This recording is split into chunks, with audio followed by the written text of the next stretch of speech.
La Savinosa estava en perill, però l'hem salvada. Salvem el roquissar, la duna i el limònium.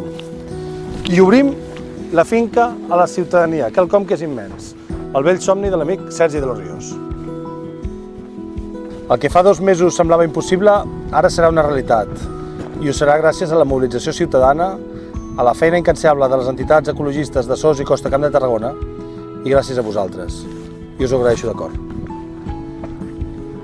Com a nou diputat, m'he fet un tip de parlar amb altres. I també amb la Noemí, la presidenta de la Diputació, a qui agraeixo que hagin tomat el repte de liderar aquest canvi.